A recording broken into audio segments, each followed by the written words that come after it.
여러분, 만약 누군가가 이렇게 말한다면 어떨까요? 내가 너를 도와줬으니까 이번에는 네가 내가 벌인 싸움에 함께 들어와. 그런데 그 싸움터는 대한민국에서 수천 킬로미터 떨어진 중동입니다. 잘못 발을 들이면 우리 장병들이 위험해질 수 있고 나라 전체가 예상하지 못한 분쟁에 끌려 들어갈 수도 있습니다. 그런데 우리가 선뜻 대답하지 않자 상대가 이렇게 말합니다. 그럼 내가 너를 돕는 일도 다시 생각해보겠다. 친구 사이에서도 기분 나쁜 말입니다. 그런데 이것이 나라와 나라 사이에서 오간다면 어떨까요? 오늘 이야기는 바로 그 질문에서 시작합니다. 안녕하세요. 대한민국의 힘, 대한민국의 선택, 그리고 세계가 바라보는 한국의 위상을 이야기하는 채널 코리아 어흥입니다. 영상 시작 전에 구독과 좋아요 한 번씩 부탁드립니다.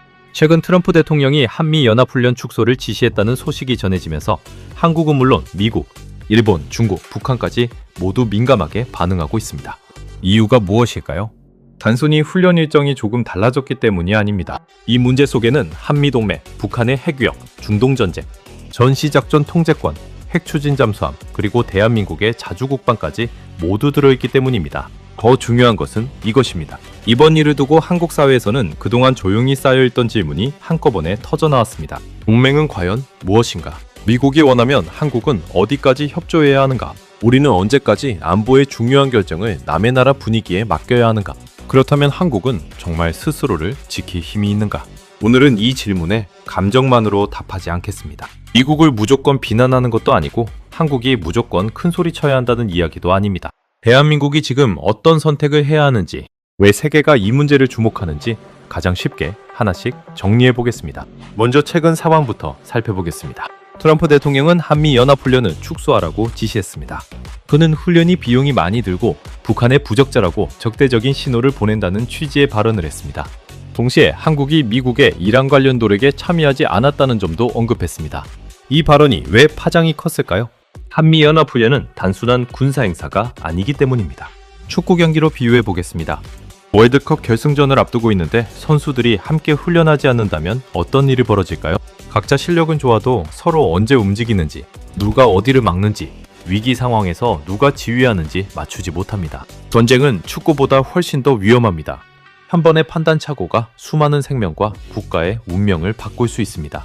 한미연합훈련은 북한의 미사일 도발, 대규모 침투, 사이버 공격, 국지 도발, 전면전 가능성까지 가정해 한국군과 미군이 함께 움직이는 방법을 확인하는 과정입니다. 쉽게 말하면 전쟁이 벌어지기 전에 하는 합동 모의 훈련입니다. 불이 난 뒤 소화기를 찾는 것이 아니라 불이 나기 전에 소방대가 미리 역할을 맞춰보는 것과 같습니다.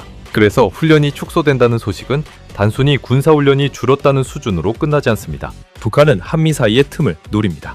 북한 입장에서는 한미가 서로 불편해 보이고 연합훈련이 약해 보이고 미국의 방위의지가 흔들리는 것처럼 보이는 순간이 기회일 수 있습니다. 중국과 러시아도 이 장면을 그냥 지나치지 않습니다. 한반도는 동북아 전체의 힘의 균형과 연결되어 있습니다. 한국의 안보가 흔들리면 일본의 안보 계산도 달라지고 대만 해역과 남중국해, 러시아 극동지역까지 여러 나라의 판단이 바뀔 수 있습니다. 그러니 트럼프의 한마디가 세계적인 논쟁을 불러온 것입니다. 그런데 여기서 더 큰 질문이 나옵니다. 미국은 왜 한국에 중동 관련 협조를 요구했을까요? 미국 입장에서는 이란과의 갈등, 호르무즈 해협의 안전, 에너지 수송로 보호, 중동 지역의 군사적 긴장 완화가 모두 중요한 문제입니다. 호르무즈 해협은 세계 원유 수송에 매우 중요한 바닷길입니다. 한국도 원유와 가스를 많이 들여오는 나라입니다. 따라서 그 바닷길이 막히거나 전쟁이 커지면 한국 경제 역시 큰 타격을 받을 수 있습니다. 그러니 한국도 중동의 안전과 항행의 자유에 관심을 가져야 합니다. 여기까지는 맞는 말입니다. 하지만 관심을 갖는 것과 전쟁에 뛰어드는 것은 완전히 다른 문제입니다. 대한민국 국군의 가장 중요한 임무는 무엇일까요? 바로 대한민국을 지키는 것입니다. 우리 바로 위에는 북한이 있습니다. 북한은 핵무기와 탄도미사일을 포기하지 않았습니다. 핵탄두를 늘리겠다고 말하고 잠수함 발사 탄도미사일 능력을 키우고 장거리 미사일 시험을 이어가고 있습니다. 북한의 위협은 먼 미래의 이야기가 아닙니다. 지금 이 순간에도 한국군은 북한의 도발 가능성에 대비하고 있습니다. 이런 상황에서 한국의 핵심 군사자원과 장병을 위험한 해외 분쟁, 지역에 보내는 일은 결코 가볍게 결정할 수 없습니다. 어떤 사람은 이렇게 말할 수 있습니다. 미국이 한국을 도와줬으니 한국도 미국을 도와야 하는 것 아니냐? 맞습니다. 동맹은 서로 돕는 관계입니다. 하지만 여기에는 반드시 조건이 있습니다. 한국의 국익과 장병의 생명, 한반도의 안보를 위협하지 않는 범위 안에서 협력해야 한다는 것입니다. 미국이 부탁했다고 해서 무조건 군대를 보내야 한다면 그것은 동맹이 아니라 종속에 가깝습니다. 반대로 미국의 요청이라면 무엇이든 거절하고 등을 돌린다면 그것은 동맹국으로서 책임 있는 태도도 아닙니다. 그래서 한국에게 필요한 것은 흑백 논리가 아닙니다. 미국이냐 한국이냐, 동맹이냐 자주국방이냐, 둘 중 하나만 고르는 단순한 문제가 아닙니다. 한국은 동맹을 더 굳게 지키면서도 국가의 생명선이 걸린 문제에서는 분명하게 여기까지라고 말할 수 있어야 합니다. 그것이 진짜 강한 나라의 외교입니다. 그리고 이번 사태를 지켜본 많은 국민이 가장 크게 느낀 점도 바로 이것일 겁니다. 한국은 이제 언제까지나 보호만 받는 나라가 아니다. 대한민국은 1950년대 전쟁의 폐허 속에서 출발했습니다. 당시 한국은 먹을 것도, 돈도, 공장도, 무기도 부족했습니다. 하지만 지금 대한민국은 세계 경제의 핵심 국가가 됐습니다. 반도체를 만들고 전기차 배터리를 만들고 세계 최고 수준의 조선 기술을 갖고 있으며 전차와 자주포, 전투기와 미사일, 군함까지 수출하는 나라가 됐습니다.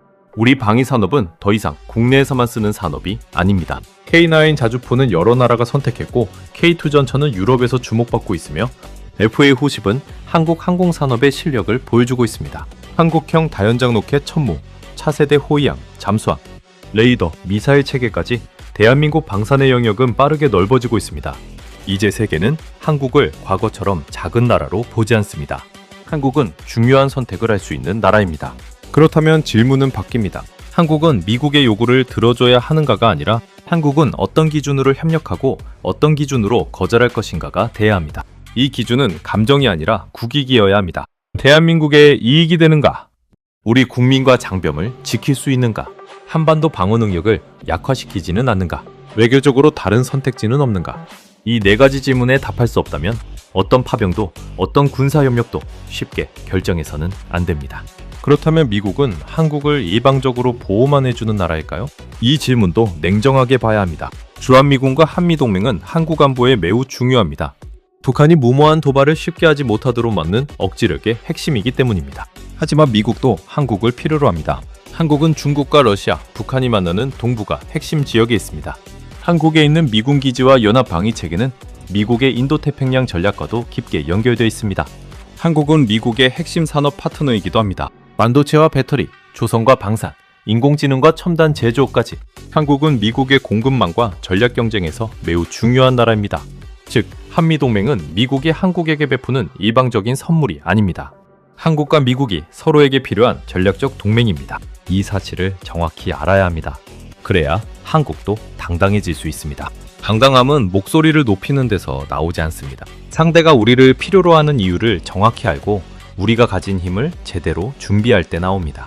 그렇다면 한국이 더 준비해야 할 것은 무엇일까요? 첫 번째는 전시작전 통제권 전환입니다. 전작권이라는 말이 어렵게 들릴 수 있습니다. 쉽게 설명하면 전쟁이 발생했을 때 한미연합군을 누가 중심이 되어 지휘하느냐의 문제입니다. 현재 한국과 미국은 조건에 기초한 전작권 전환을 추진하고 있습니다. 즉, 날짜만 정해놓고 무조건 넘기는 것이 아니라 한국군이 실제로 지휘 능력을 갖췄는지 확인한 뒤 전환하겠다는 방식입니다. 한국군이 전쟁 상황에서 연합군을 안정적으로 지휘할 수 있는가? 북한의 핵과 미사일 위협에 대응할 능력이 있는가? 정찰과 감시, 통신과 정보 공유, 지휘 통제 체계가 제대로 작동하는가? 이런 조건을 하나하나 검증하는 것이 핵심입니다. 전작권 전환은 미국과의 동맹을 끝내자는 것이 아닙니다. 오히려 한국군이 중심이 되고 미국은 강력한 지원을 제공하는 더 성숙한 동맹으로 가자는 뜻입니다. 한국이 지휘 능력을 갖출수록 미국도 한국을 더 대등한 파트너로 대할 수밖에 없습니다. 현재 전작권 전환은 계속 추진되고 있지만 최종 완료 시점이 확정된 상태는 아닙니다.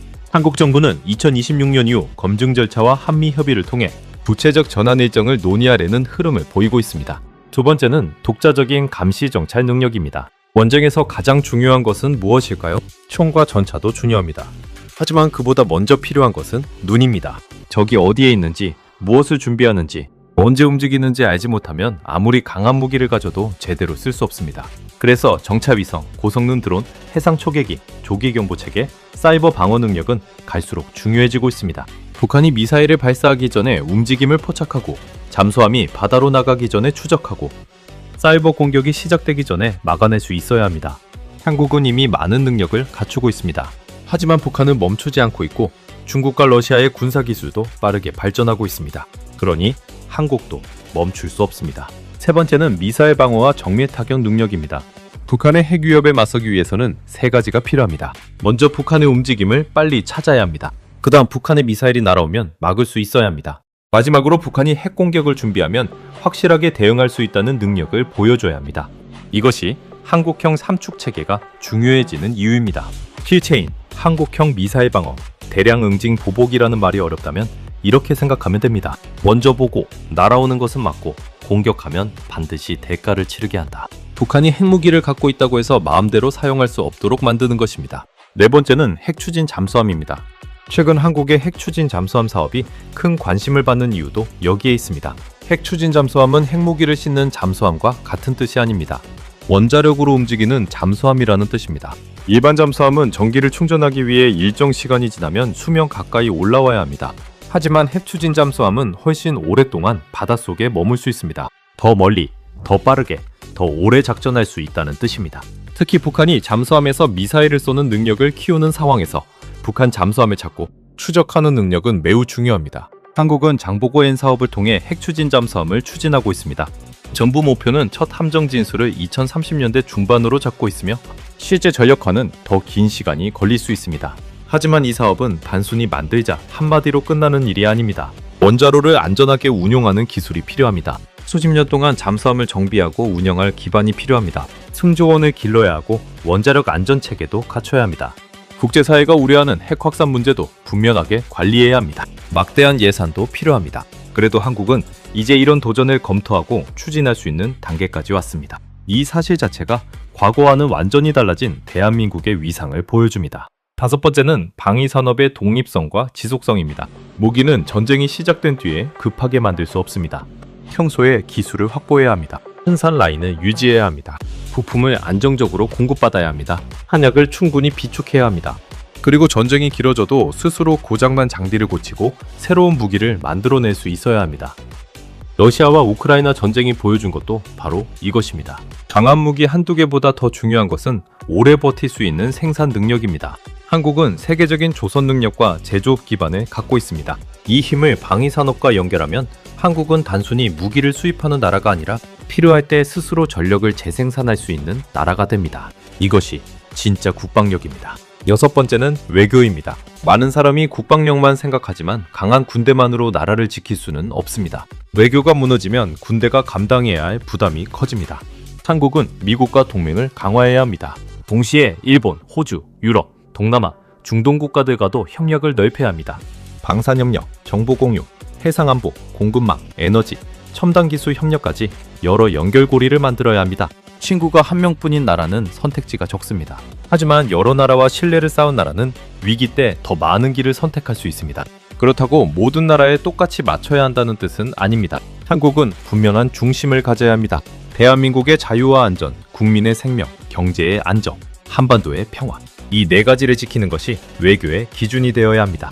이번 트럼프의 한미연합훈련 축소 지시가 우리에게 남긴 가장 큰 숙제는 바로 이것입니다. 한국은 더 이상 안보를 남의 결정에만 맡겨서는 안 됩니다. 동맹이 중요하지 않다는 말이 아닙니다. 오히려 동맹이 중요한 만큼 한국의 힘도 더 커져야 한다는 뜻입니다. 한국이 약하면 동맹도 흔들릴 수 있습니다. 반대로 한국이 강하면 동맹은 더 단단해집니다. 왜냐하면 강한 나라는 협박의 대상이 아니라 협력의 대상이 되기 때문입니다. 미국도 알아야 합니다. 한국은 단순히 기지를 제공하는 나라가 아닙니다. 한국은 세계 최상위 제조업 국가입니다. 반도체와 배터리, 조선과 방산, 문화와 기술에서 세계에 영향을 미치는 나라입니다. 한국군은 세계 상위권 재래식 전력을 갖추고 있으며 방위산업은 세계 시장에서 빠르게 영향력을 넓히고 있습니다. 그리고 한국 국민은 더 이상 안보 문제를 남의 이야기처럼 보지 않습니다. 우리의 장병이 왜 위험한 곳으로 가야 하는가? 우리의 안보는 누가 결정하는가? 우리에게 필요한 동맹은 어떤 모습인가? 이 질문에 대해 정부도, 군도, 정치권도 더 분명하게 답해야 합니다. 대한민국은 무모하게 싸움을 찾아다니는 나라가 되어서는 안 됩니다. 그러나 누군가가 우리의 안보를 흔들려 할 때 흔들리지 않는 나라가 되어야 합니다. 대한민국은 누구에게도 고개 숙일 필요가 없는 나라입니다. 하지만 누구와도 불필요하게 적이 될 이유도 없습니다. 이것이 가장 어렵고 동시에 가장 강한 길입니다. 강한 동맹, 강한 국군, 강한 방위산업, 강한 외교, 그리고 무엇보다 강한 국민적 자신감. 이 다섯 가지가 함께 갈 때 대한민국은 어떤 외부 압박에도 쉽게 흔들리지 않을 수 있습니다. 이번 사태는 끝이 아닙니다. 오히려 대한민국이 앞으로 어떤 안보 전략을 만들어가야 하는지 보여주는 시작점일 수 있습니다. 미국과의 동맹은 더욱 정교해져야 합니다. 한국군의 독자적 능력은 더 빨리 강화돼야 합니다. 전자권 전환 준비는 실력으로 증명돼야 합니다. 핵 추진 잠수함 같은 전략 자산은 정치 구호가 아니라 장기적인 국가 계획으로 추진돼야 합니다. 그리고 어떤 해외 군사협력 요청이 오더라도 대한민국은 한 가지 기준을 잊지 말아야 합니다. 우리 국민의 생명과 대한민국의 국익에 도움이 되는가? 그 기준 앞에서 당당하게 답할 수 있다면 한국은 미국과도 더 좋은 동맹이 될 수 있습니다. 누군가의 요구를 무조건 들어주는 나라가 아니라 서로 존중받는 동맹국이 될 수 있습니다. 여러분은 어떻게 생각하십니까? 한미동맹을 더 강하게 만드는 일이 먼저일까요? 아니면 전자권 전환과 핵 추진 잠수함, 독자 정찰 능력 같은 자주국방에 더 속도를 내야 할까요? 혹은 둘 중 하나가 아니라 동맹 강화와 자주국방을 동시에 밀어붙여야 한다고 보십니까? 댓글에 여러분의 생각을 남겨주세요. 강한 동맹이 먼저다. 자주국방이 먼저다. 둘 다 동시에 해야 한다. 여러분의 한 줄 의견이 앞으로 코리아엉이 다룰 대한민국 안보 이야기의 중요한 출발점이 됩니다. 오늘 영상이 도움이 되셨다면 구독과 좋아요 부탁드립니다. 코리아엉은 앞으로도 세계가 바라보는 대한민국의 힘, 대한민국이 반드시 준비해야 할 안보 이야기, 그리고 우리가 알아야 할 국제 정세를 쉽고 분명하게 전해드리겠습니다. 대한민국은 누군가의 선택을 기다리는 나라가 아닙니다. 우리의 힘으로 선택지를 만들고 우리의 국익으로 미래를 결정하는 나라가 되어야 합니다. 감사합니다.